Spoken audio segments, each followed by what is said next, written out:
Lecture number 11 lecture 11 vectors का second part. कल जो है वेक्टर्स को जोड़ना सीखा था और सिर्फ ज्योमेट्रिकल मेथड हमने सीखे थे। तो ज्योमेट्रिकल मेथड के बाद आगे की बात करें। ज्योमेट्रिकल मेथड के बाद हमको सीखने एनालिटिकल मेथड। हेडिंग तुम लगा सकते हो, एनालिटिकल मेथड। बड़ा क्वेश्चन बनता है 5 नंबर में और बहुत अच्छी फ्रीक्वेंसी के साथ स्कूल एग्जाम में पूछा जाता है। Parallelogram law of forces, parallelogram law, इसका एनालिटिकल ट्रीटमेंट। तो इसमें तुम लिख सकते हो parallelogram law.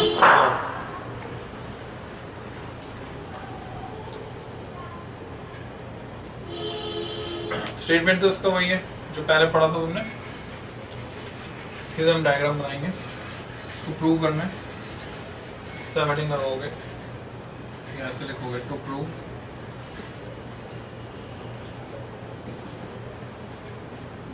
R equal to under root of p square plus q square plus 2pq cos theta. ये प्रूव करना है। R क्या है, P क्या है, Q क्या है, वो देखोगे। ये कोई वेक्टर है जिसको पैरेललोग्राम की एक साइड से रिप्रेजेंट किया वेक्टर P। ये कोई दूसरा वेक्टर है जिसको रिप्रेजेंट किया हमने वेक्टर Q। दोनों एंगल बना रहे हैं थीटा। अगर मैं पैरेललोग्राम कंप्लीट करता हूँ, उसका तरीका ये होता है कि अगर ये साइड है OA और ये साइड है OB, तो मैं OA के बराबर आर्क लूंगा, B से पॉइंट खींचूंगा और OB के बराबर A से आर्क खींचूंगा। जहां पर दोनों कट करेंगे वो होगा पॉइंट ऑफ इंटरसेक्शन C। तो जैसा हमने पैरेललोग्राम लॉ के स्टेटमेंट में पढ़ा था, ये डायगोनल जो यहाँ से पास हो रहा है ये रिप्रेजेंट कर रहा है रिजल्टेंट R को। This angle is alpha. OA को हम एक्सटेंड करते हैं और C से इस पे एक परपेंडिकुलर ड्रॉप करते हैं। तो OA को एक्सटेंड करेंगे, C से परपेंडिकुलर ड्रॉप करेंगे।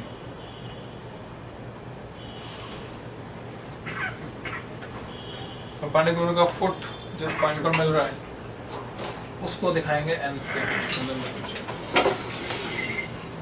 परपेंडिकुलर का फुट मिल रहा है N पर।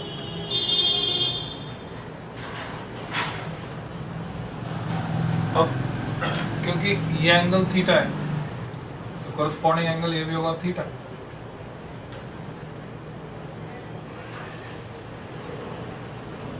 तो इसमें जो ट्रायंगल दिख रहा है तुम्हें ONC, उसमें तुम पाइथागोरस थ्योरम लगा सकते हो और वहीं से हमें रिजल्ट निकालेंगे। अगर मैं ज्योमेट्रिकल मेथड से लिखूं तो मैं डायरेक्ट लिख सकता हूँ P प्लस यानी OA plus AC equal to OC जो हो जाएगा R equal to P plus Q। और हमें मैथमेटिकली पता लगाना है, एनालिटिकल मेथड यूज करना। तो रेफरेंस साइड में हम यहाँ कैलकुलेट करके बताते हैं AN कितना होगा और CN कितना होगा। अगर मैं ट्राइंगल ANC में, जो कि राइट एंगल ट्राइंगल है, cos थीटा लेता हूँ तो cos थीटा होता है base AN upon hypotenuse AC। AC को हम Q के बराबर मान सकते हैं मैग्नीट्यूड में, तो हमें मिलता है AN equal to Q cos theta. Same logic से मैं लिख सकता हूँ CN equal to Q sin theta. तो ये दो वैल्यूज हमें चाहिए थी। अब डेरिवेशन कर सकते हैं। तो प्रूफ जो होगा इसका ऐसे होगा, अप्लाइंग पाइथागोरस थ्योरम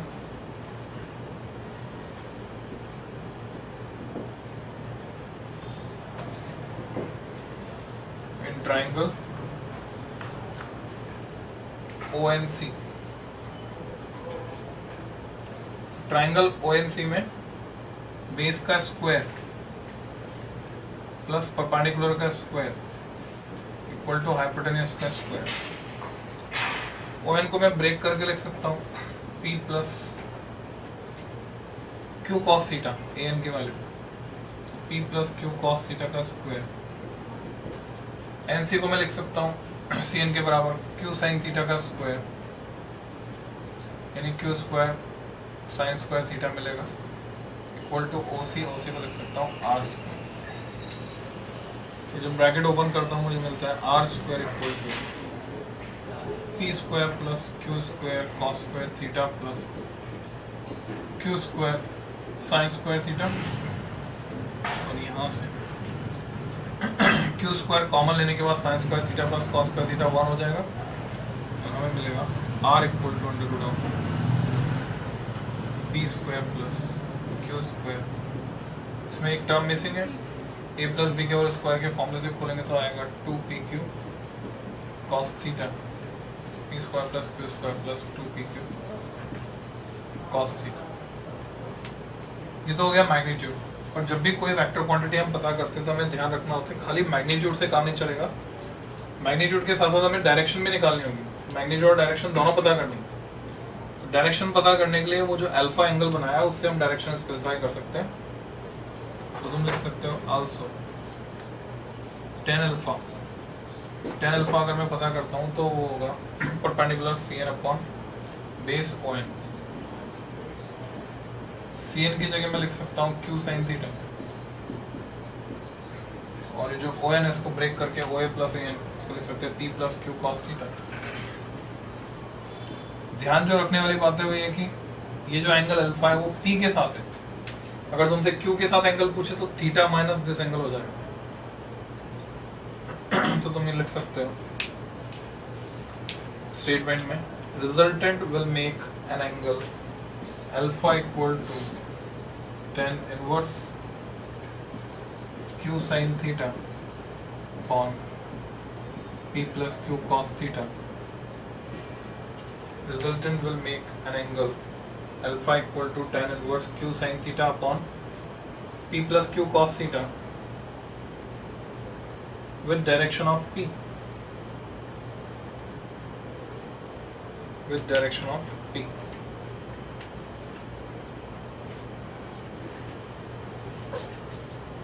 तो डेरिवेशन हो गया जो 5 नंबर में आता है। 5 नंबर में आता है तो इसमें छोटा मोटा न्यूमेरिकल अटैच होके आता है। इससे हम किस तरह के क्वेश्चंस कर सकते हैं, ये मैग्नीट्यूड पता किया हमने, डायरेक्शन पता की। जब भी कोई दो वेक्टर तुम्हें दिए जाएंगे जो कुछ एंगल पर ओरिएंटेड है तो उनका रिजल्टेंट हम इस फॉर्मूले से निकाल सकते हैं। तो इस पे बेस्ड क्वेश्चंस करोगे, क्वेश्चन प्रैक्टिस, क्वेश्चन लिखोगे। पहले एक सिंपल क्वेश्चन, उसके बाद डिफरेंट टाइप के typical questions.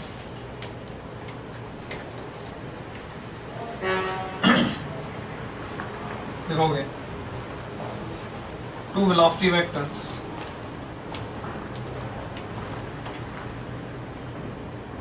v1 equal to 2 meter per second and v2 equal to 3 meter per second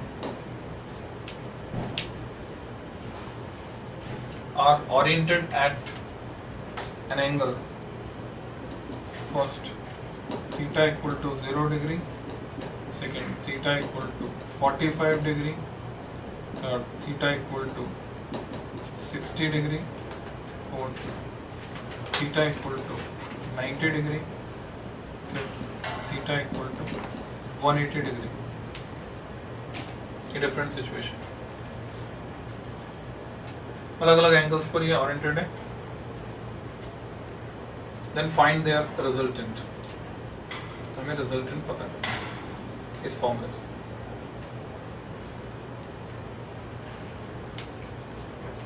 तो जब लिखा है रिजल्टेंट पता करो, इसका मतलब है तुम्हें मैग्नीट्यूड और डायरेक्शन दोनों पता करनी है। तो अगर तुम एक्सरसाइज करते हो फर्स्ट में मैग्नीट्यूड के लिए, थीटा 0 होने की वजह से जो जनरल फॉर्मूला हम यूज करते हैं R इक्वल टू वो P प्लस Q में रिड्यूस हो जाता है। P square plus Q square plus 2PQ cos 0 is 1, तो P plus Q power square and P plus Q under root खत्म। तो मैग्नीट्यूड तो आ गया हमारे पास 5 मीटर पर सेकेंड। डायरेक्शन के लिए अल्फा की बात करें तो जब भी एंगल 0 होगा सेम डायरेक्शन में होंगे तो रिजल्टेंट की डायरेक्शन भी वही रहेगी, आइदर v1 की डायरेक्शन और v2 की डायरेक्शन। ये alpha is also 0 degree. Second case theta 45 की बात करें तो r होगा अंडर रूट ऑफ, मान लो मैंने v1 को तो p मान लिया, छोटे वाले को बड़े वाले को मान लिया q, तो p यानी v1 के साथ ही एंगल मिलेगा मुझे बाद में। r रिजल्टेंट अगर मैं निकालता हूँ तो होगा 2 square plus 3 square plus 2 into 3 cos 45 degree. तो तुम्हें cos 45 डिग्री की वैल्यू आनी चाहिए 4 प्लस 9 प्लस 12 इंटू 1/√2। तो इसको हम कैलकुलेट कर लेंगे। 13 तो ये हो गया और 6 वो है अंडर रूट ऑफ 19 यूनिट हो जाएगी मीटर पर सेकेंड। अगर मान लो अंडर रूट ऑफ 19 की वैल्यू का अंदाजा हम लगाना चाहते हैं अप्रॉक्सीमेटली कितना होगा, तो हम जानते हैं 4 4 जा 16 होता है, 5 5 जा 25 होता है, तो 4 और 5 के बीच में होगा। तो 4 और 5 के बीच में कितना होगा, अगर मैं 4.2 लेकर हिट एंड ट्राई करता हूँ तो 5 के ज़्यादा पास दिख रहा है कि 4 के ज़्यादा पास दिख रहा है। 16 से 19 में 3 का अंतर है, 4 4 जा 16, और 19 से 25 में 6 का अंतर है, यानी 4.5 से कम ही होना चाहिए, 4.4 या 4.3 के आसपास। तो हिट एंड ट्राई में क्या करते हैं, हम मल्टीप्लाई करके देखते हैं और अप्रॉक्सीमेट रिजल्ट निकाल देते हैं। इसको यहाँ भी छोड़ सकते हैं। उसके बाद angle alpha equal to Q यानी 3 साइन 45 अपॉन P। 13 + 6√2 यहाँ पे 13 प्लस 6 नहीं होगा, 6√2 होगा, 6√6 तो 2 से मल्टीप्लाई करके 2 से, ठीक है। तो यहाँ पर √2 को क्या लिखूंगा 1.414, तो ये भी मल्टीप्लाई करना पड़ेगा, फिर उसका अंडर रूट लेना पड़ेगा, कैलकुलेशन कॉम्प्लेक्स हो गई थोड़ी सी। 3 sine 45 upon 2 P plus Q cos theta 3 cos 45। ये tan इनवर्स में आएगा, ये तो होगा tan अल्फा, और अगर अल्फा निकालना तो tan इनवर्स में। तो उसके लिए तुम्हें क्या टेबल्स देखनी पड़ेंगी। तो अगर तुम्हें टेबल देखनी आती है, sine table, cos table, tan table, तो ठीक है। नहीं आती है तो कल लेकर आना, टेबल देखना मैं तुम्हें सिखाऊंगा कैसे इनवर्स वैल्यूज और कैसे डायरेक्ट वैल्यूज देखी जाती है। टेबल की मदद से कई बार एग्जाम में टेबल्स अवेलेबल करा दी जाती हैं, नहीं तो ज़्यादातर ऐसा होता है कि वो वैल्यू तुम्हें दी हुई रहती है, जो भी वैल्यू चाहिए होती है क्वेश्चन में गिवन रहती है। ऐसे तुम बाकी पार्ट करोगे खुद। जब तुम 90 वाला पार्ट कर रहे हो तो तुम देखोगे फॉर्मूला रिड्यूस हो जाएगा और ये हो जाएगा under root of p square plus q square. तो जब भी दो वेक्टर परपेंडिकुलर होते हैं और उनका रिजल्टेंट हमें निकालना होता है तो केस सिंपल हो जाता है। अगला क्वेश्चन ये कंप्लीट करना है, इसमें जगह छोड़ देना।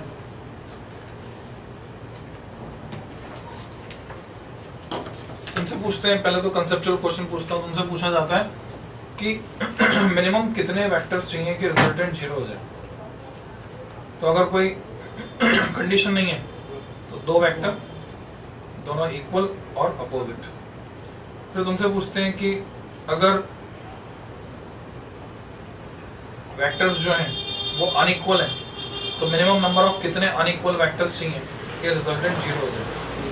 तो हमारा जवाब है 3 ट्रायंगल बन जाए और साथ में कंडीशन है कोप्लानर होने चाहिए एक ही प्लेन में।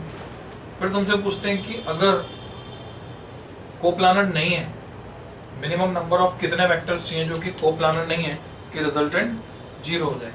तो हमारा जवाब होता है 4। कैसे? ये पहला vector head to tail method, ये दूसरा। अब मान लो प्लेन चेंज हो गया, ये तीसरा। तो चौथा वेक्टर क्या होना चाहिए, इसको इससे ज्वाइन कर। 4 वेक्टर अगर होंगे तो रिजल्टेंट 0 आएगा अगर वो कोप्लानर नहीं। कोप्लानर है तो 3, कोप्लानर नहीं है तो 4। से कंसेप्चुअल क्वेश्चन बनता है। अगला क्वेश्चन जो न्यूमेरिकल है तुम्हें लिखकर करना लिखोगे। 4 forces are directed along 4 consecutive sides of a rectangle shown. 4 consecutive sides of a rectangle shown. Full stop. The magnitude of the forces are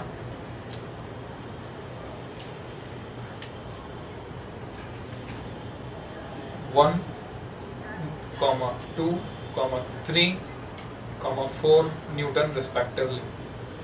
1, 2, 3 and 4 Newton respectively. Then find their resultant. तो इनका resultant तुम्हें निकालना है, और जो rectangle दिया हुआ है वो ये है ABCD, जिसकी साइड दी हुई है तुम्हें, ये साइड है 2 मीटर और ये साइड है 1 मीटर।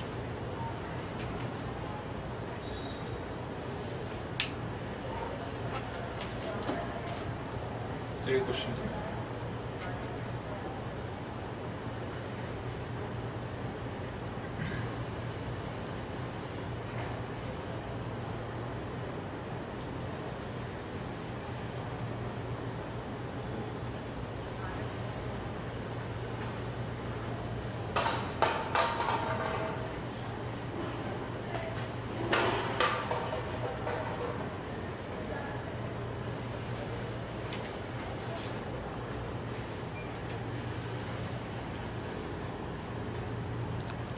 किसे क्वेश्चन ही समझ में नहीं आया वो पूछो, समझ में आ गया तो ठीक है, अगर क्वेश्चन ही समझ में नहीं आया तो पूछो। 2√2 क्या? 2√2 टॉफियां, 2√2 गधे हैं कि 2√2 घोड़े हैं कि 2√2 संतरे हैं? यूनिट के साथ बोलना है हमेशा।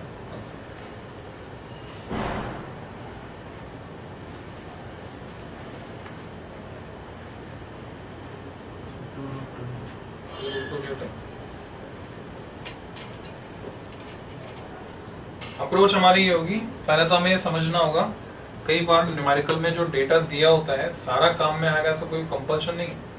कुछ डेटा होता है डमी डेटा जो काम में नहीं आने वाला होता है। ये जो 2 मीटर और जो 1 मीटर ये हमारे किसी काम के नहीं है, यहाँ से तो हमें सिर्फ डायरेक्शन लेनी है, और वो जो फोर्सेस के मैग्नीट्यूड है वो रेस्पेक्टिवली 1, 2, 3 एंड 4 है। यानी अगर मैं इसे स्टार्ट करता हूँ तो इधर तो 1 न्यूटन का फोर्स लगेगा, इधर लगेगा 2 न्यूटन, इधर लगेगा 3 न्यूटन और इधर लगेगा 4 न्यूटन।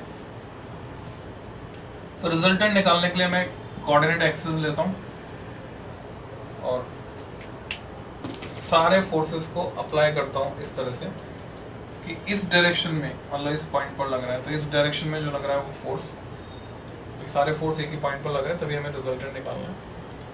तो इधर मैंने 1 न्यूटन के बराबर का मैग्नीट्यूड लिया।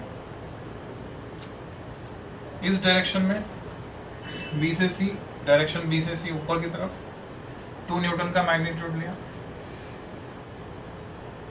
C से D 3 और इधर 4। तो अब क्लियर है कि जो अपोजिट है सब्ट्रैक्ट करेंगे, 3 में से 1 सब्ट्रैक्ट किया तो रिजल्टेंट क्या बचा इधर 2, 4 में से 2 सब्ट्रैक्ट किया तो रिजल्टेंट बचा नीचे 2।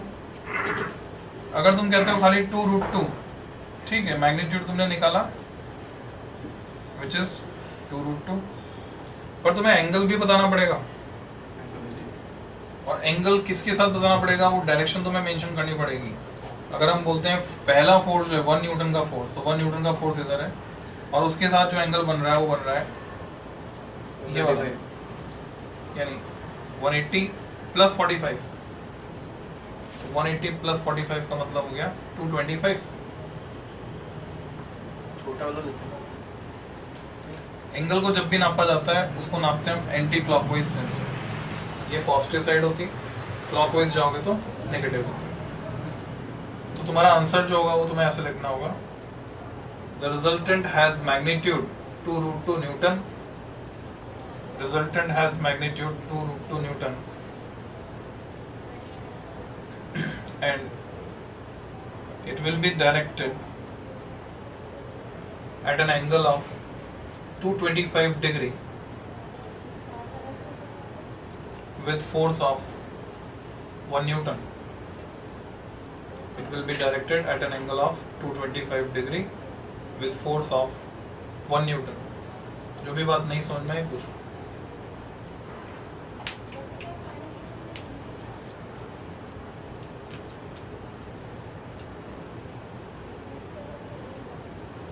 क्या ये क्लियर है? वेक्टर्स पे क्वेश्चन की वैरायटी बहुत ज्यादा है, बहुत कई तरह के क्वेश्चन होते हैं, जितने प्रैक्टिस करो उतने ही कम है। एक कॉमन क्वेश्चन और ले रहा हूं मैं, लिखोगे an object moves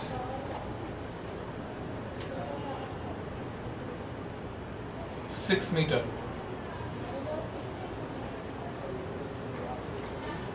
along east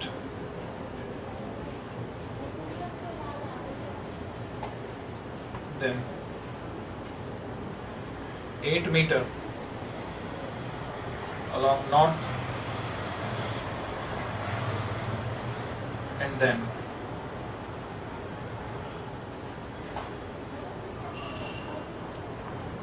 10 meter upwards. Then find its displacement. Root 200 कोई आंसर नहीं हुआ। रूट 200 को हम कैलकुलेट करके बताएंगे। 100 रूट 2 और रूट 2 की वैल्यू रखेंगे तो 1.414, तो हमारा आंसर होगा 141.4 मीटर। और फिर वही गलती करो जल्दबाजी में, सिर्फ मैग्नीट्यूड बताने से काम नहीं चलेगा। क्वेश्चन में क्या पूछा है? पूछा है डिस्प्लेसमेंट। तुम्हें मैग्नीट्यूड के साथ साथ डायरेक्शन भी बतानी होगी। जब खाली मैग्नीट्यूड बताओगे तो आधे नंबर मिलेंगे, आधे नंबर गए।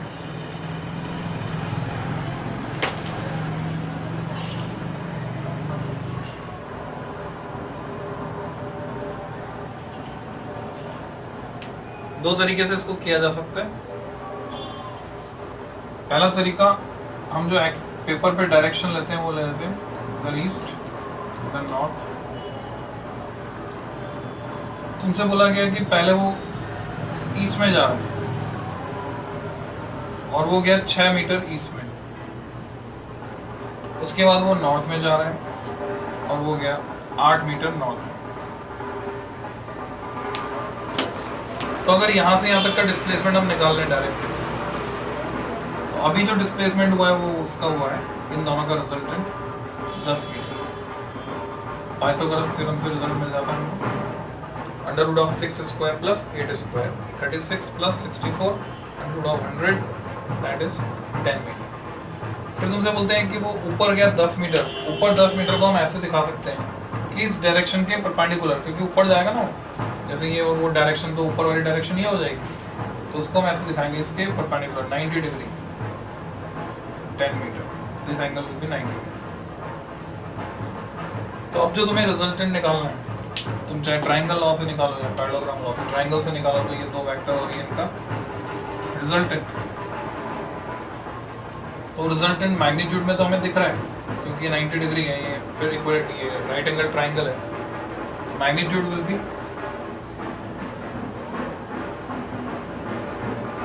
10√2 मीटर। तो 10√2 ही आया, 100 तो नहीं आया।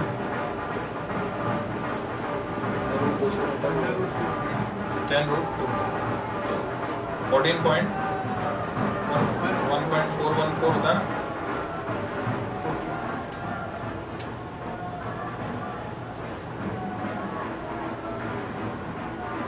This is magnitude. डायरेक्शन के लिए क्या करोगे?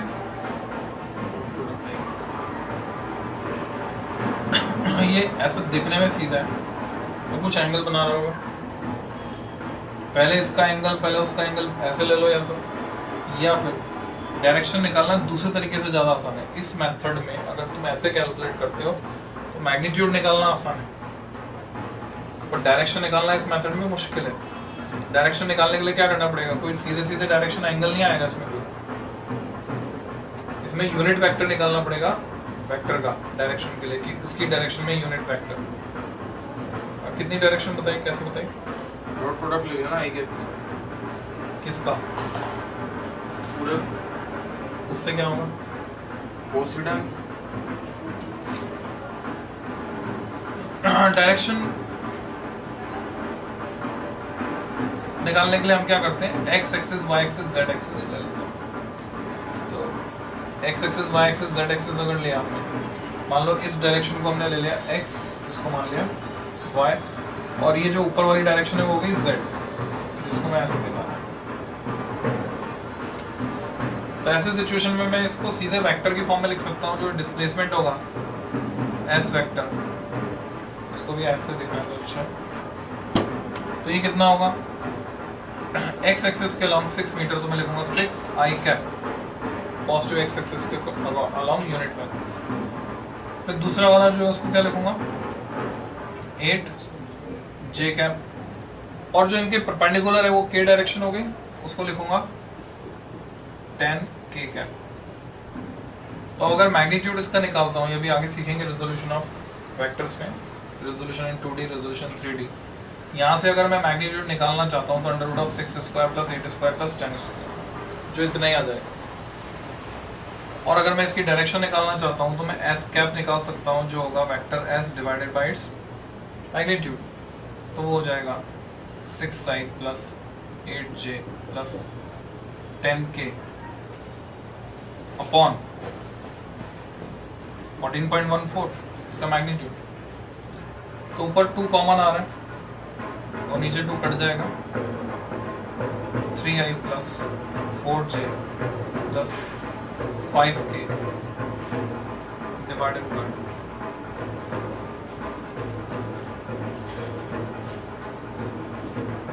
7.07। ये इसकी डायरेक्शन में यूनिट वेक्टर होगा। और अगर इसकी डायरेक्शन पर्टिकुलर इसकी, मतलब थोड़ा सा आगे का कंसेप्ट आ गया जो हम आगे सीखेंगे, अब ये हिंट दे रहा हूँ खाली यहाँ पे, जब सिखा दूंगा तब बताऊंगा कैसे। इसकी डायरेक्शन में एक्स एक्सिस के से एंगल निकालना चाहता हूँ कि ये वेक्टर एक्स एक्सिस से कितना एंगल बना रहा है, तो हमें क्या करना होगा, इसका डॉट प्रोडक्ट लेना होगा आई कैप के साथ, और वहां से हमें कॉस थीटा मिल जाएगा। तो वो सब चीजें बाद में आएंगी, थोड़ा सा और कंसेप्ट सीखने। अभी इस लेवल पे ऐसे समझ सकते हैं कि ये यूनिट वेक्टर हो गया इसकी डायरेक्शन में, और इसका रिजल्ट का मैग्नीट्यूड।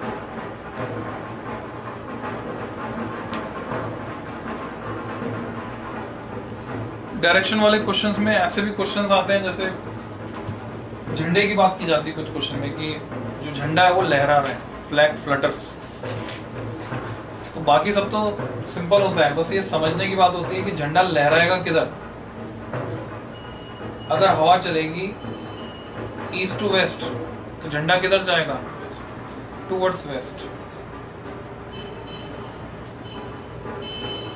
ठीक है, अब ये तो हवा का हो गया इफेक्ट। अब मान लो हवा नहीं चल रही, ऑब्जेक्ट चल रहा है, जैसे बोल रहे हैं एक झंडा जो है वो साइकिल पे लगा हुआ है या शिप पर लगा हुआ है, और झंडा किस तरफ जा रहा है, वेस्ट में जा रहा है।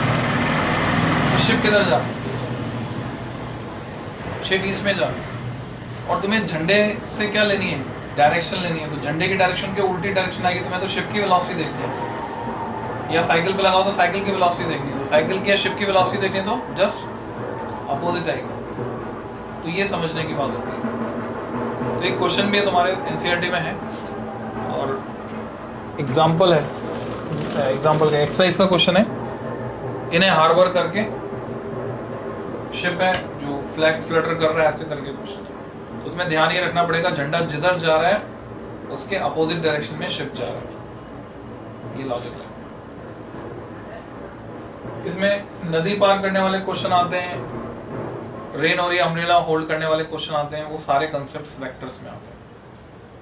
तो उसके लिए हमें थोड़ी सी और एडवांस इसमें नॉलेज लेनी होगी। वेक्टर का कॉम्बिनेशन हमने सीखा है, अब हम सीखेंगे वेक्टर का रिजोल्यूशन, ब्रेक करना, इसको तोड़ना।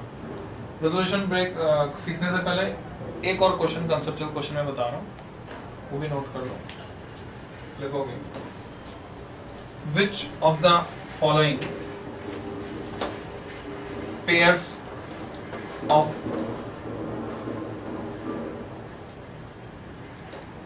पेयर्स तो नहीं लिख सकते, विच ऑफ द फॉलोइंग लिखो, पेयर्स काट दो। Which of the following can not produce zero resultant, which of the following can not produce zero resultant. तो कुछ तुम्हें वेक्टर्स दिए हुए हैं और तुमसे पूछा है कि इनसे रिजल्टेंट जीरो मिल सकता है या नहीं मिल सकता। पहला दिया तुमको मैग्नीट्यूड दिया है, खाली डायरेक्शन तुम्हारी मर्जी की, तुम कोई भी डायरेक्शन ले सकते हो। मैग्नीट्यूड दिए हुए तीन तीन वेक्टर्स है, 20, 10, 5, 15, 15, 20, 5, 7, 2, 11, 5, 5। ये कुछ वेक्टर्स दिए हुए हैं जिनके मैग्नीट्यूड हैं तुम्हारे सामने, और तुमसे पूछा जा रहा है इनमें से कौन से जीरो रिजल्टेंट दे सकते हैं या नहीं दे सकते। तो मान लो दे सकते हैं, कौन से जीरो रिजल्टेंट देंगे। डायरेक्शन तुम्हारी मर्जी की, डायरेक्शन कैसे भी तुम ओरिएंट करना चाहो ओरिएंट कर सकते हो।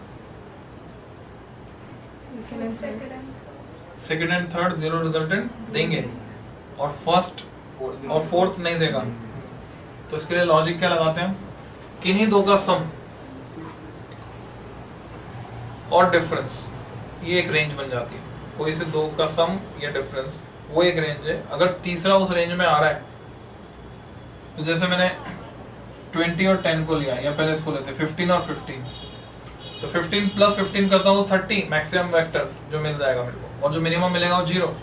तो इसका मतलब ये हुआ कि 0 से 30 के बीच में कोई भी रिजल्टेंट इससे बना सकता हूँ, अलग अलग एंगल पे ओरिएंट करके। तो 0 से 30 के बीच जब मैं कोई भी रिजल्टेंट इससे बना सकता हूँ, तो 20 भी बना सकता हूँ कुछ एंगल ऐसा ओरिएंट करके। तो 20 का अगर ये अपोजिट वेक्टर हो गया तो ये दोनों मिलकर क्या दे देंगे, जीरो रिजल्टेंट। 5 + 7 12 and 7 - 5 is 2। तो 2 से लेकर 12 के बीच कुछ भी ऑब्टेन कर सकता हूँ। अगर मैंने 7 और 5 को अपोजिट डायरेक्शन में ओरिएंट किया तो 7 और 5 का रिजल्टेंट आया 2, और उस 2 को इस 2 से अपोजिट कर दिया तो नेट आ गया 0। तो ये भी 0 दे देगा, ये भी 0 दे देगा। इसमें देखते हैं तो 20 और 10, मिनिमम 10 और मैक्सिमम 30। तो 10 से 30 के बीच तो सारे मिल जाएंगे, बाकी कोई नहीं मिलेगा। तो 5 तो नहीं मिलेगा, 5 नहीं मिलेगा तो इससे 0 नहीं मिलेगा। यहाँ देखेंगे 11 और 5 16, और मिनिमम हो गया 6। तो 6 से 16 के बीच मिलेगा, 5 नहीं मिलेगा, इसलिए 0 नहीं मिलेगा। तो ये भी अपनी तरह का एक ही क्वेश्चन है। जब तक तुम पहली बार इसको नहीं करते हो तब तक डायरेक्टली नहीं कर सकते। एक बार कंसेप्ट समझ लिया तो फिर कर सकते हो।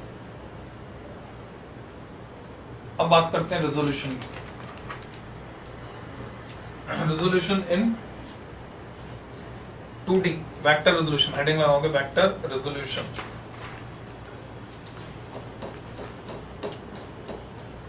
कॉम्बिनेशन का उल्टा रिजोल्यूशन। फर्स्ट इन 2D, सीधे डायग्राम से तुम समझ सकते हो। वो जो कंपोनेंट्स लेते हैं हम, cos थीटा sin थीटा, उसका लॉजिक यहीं से आता है। ये x एक्सिस है, ये y एक्सिस है। ये कोई वेक्टर है, फोर्स वेक्टर सपोज f, जो x एक्सिस x डायरेक्शन के साथ एंगल थीटा बना रहा है। अगर मैं इसका इफेक्ट जानना चाहता हूँ x एक्सिस के अलोंग, तो यहाँ से परपेंडिकुलर ड्रॉप करता हूँ और OA को मैं लिखता हूँ fx component of x, f along x direction. अगर मैं y डायरेक्शन में इसका इफेक्ट जानना चाहता हूँ तो मैं यहाँ पे एक परपेंडिकुलर ड्रॉप करता हूँ, इसको लिखता हूँ पॉइंट B, और इसको मैं लिखता हूँ f subscript y, component of f along y direction. इसमें छोटे छोटे कंसेप्चुअल क्वेश्चन बनते हैं, जैसे क्या किसी वेक्टर का कोई कंपोनेंट नॉन जीरो हो सकता है अगर वो वेक्टर खुद जीरो हो।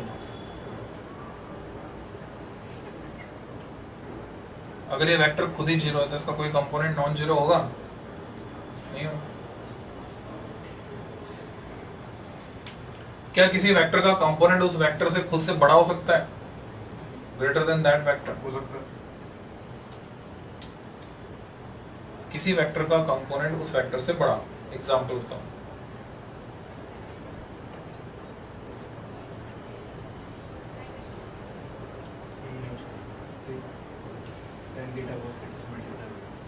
हॉरिजॉन्टल कंपोनेंट और vertical component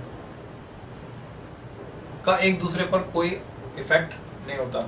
horizontal forces can not balance the vertical forces, ये कांसेप्ट निकल के आता है जिसे आगे पढ़ेंगे। पहले इसको देखते हैं। यहाँ पर अगर मैं ट्राइंगल लॉ लगाता हूँ तो मैं लिख सकता हूँ, इस पॉइंट को सी लिखने पर मैं लिख सकता हूँ वेक्टर ओ ए प्लस ए सी, इन दोनों को मैंने सेम ओरिएंटेशन में मान लिया तो ओ सी अपोजिट ओरिएंटेशन में इनके रिजल्टेंट के इक्विवेलेंट हो गया। ओ ए प्लस ए सी इक्वल टू ओ सी। ओ ए की जगह मैं लिख सकता हूँ एफ एक्स और ए सी की जगह मैं लिख सकता हूँ एफ वाई के इक्विवेलेंट है एफ वाई, और ओ सी की जगह लिख सकता हूँ एफ। तो यहां से मेरे पास एक रिजल्ट आता है कि वेक्टर एफ जो है वो बराबर है F x plus F y. तो मैं कहूंगा एफ एक्स और एफ वाई एफ के कंपोनेंट है इसी के। फिर जो यूनिट वेक्टर में हमने कंसेप्ट सीखा था, हमने लिखा था vector A equal to magnitude of A multiplied by its direction A into A cap. हम जानते हैं एक्स एक्सिस के अलॉन्ग जो यूनिट वेक्टर होता है उसे आई कैप से दिखाते हैं। तो वेक्टर एफ एक्स को मैं ब्रेक करके ऐसे लिख सकता हूँ एफ एक्स का मैग्नीट्यूड इनटू इसकी डायरेक्शन आई कैप, इसकी डायरेक्शन में यूनिट वेक्टर। एफ आई को लिख सकता हूँ एफ आई का मैग्नीट्यूड इनटू इसकी डायरेक्शन में यूनिट वेक्टर जे कैप। तो ये एक रिप्रेजेंटेशन है 2D में। अब अगर इनके बीच रिलेशन हम निकालना चाहते हैं तो हम ऐसे कहते हैं कि जो ट्राइंगल है OAC in right angle triangle OAC, अगर मैं cos थीटा निकालता हूँ, cos थीटा होगा base fx upon hypotenuse f। तो यहां से मुझे मिलेगा fx equal to f cos theta.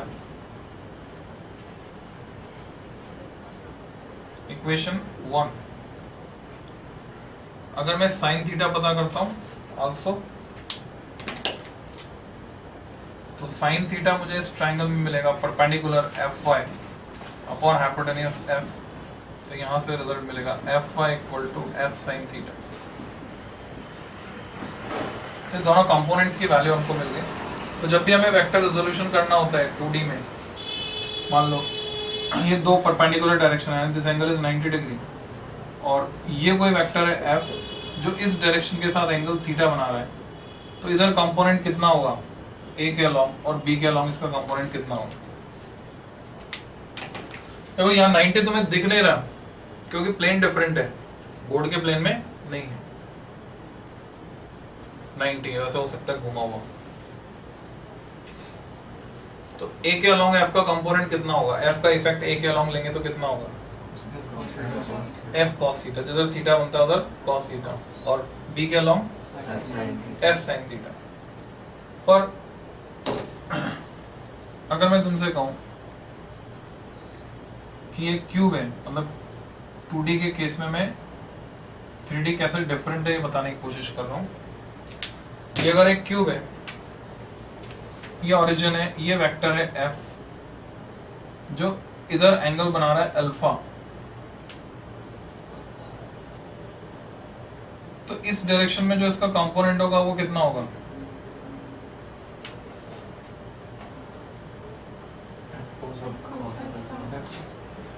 सोच लो आराम से। 3D विजुअलाइजेशन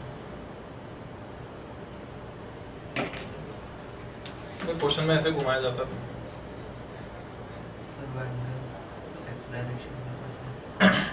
हाँ, एंगल अल्फा एक्स डायरेक्शन के साथ है तो cos अल्फा होगा कंफर्म, और इधर निकालूंगा तो उसके परपेंडिकुलर डायरेक्शन में कितना होगा, क्या वो f sin अल्फा होगा। जे कैप के अलॉन्ग तो ये के कैप के अलॉन्ग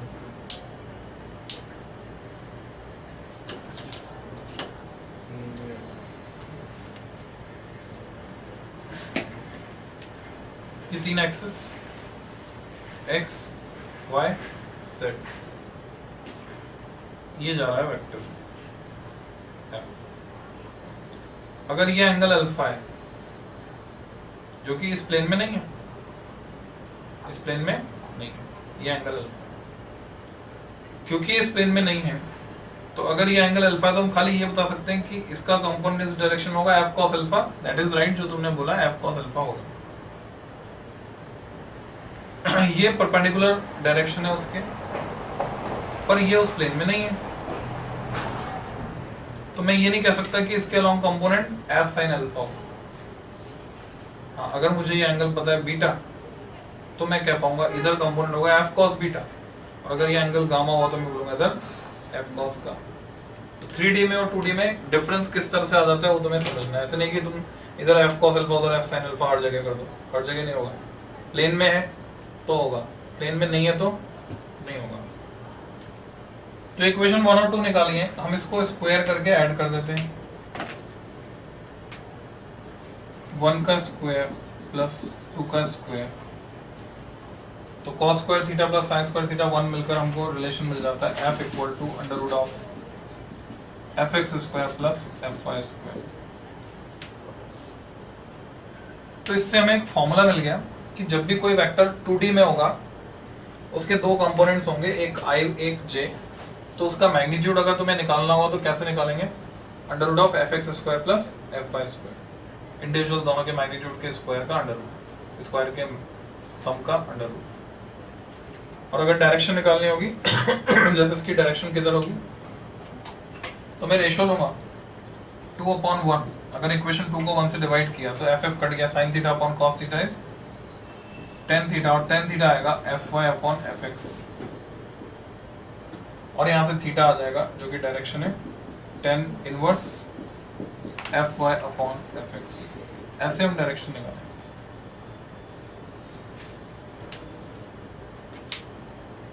अभी डायरेक्शन किसके साथ है, fy के साथ है कि fx के साथ है? थीटा एंगल किसके साथ बनेगा, fx के साथ, ये ध्यान रखना है। जैसे वहां था p के साथ, यहाँ fx के साथ। इतना काफी है। कुछ और आगे का जो है और नए तरह के क्वेश्चन कल देखते हैं।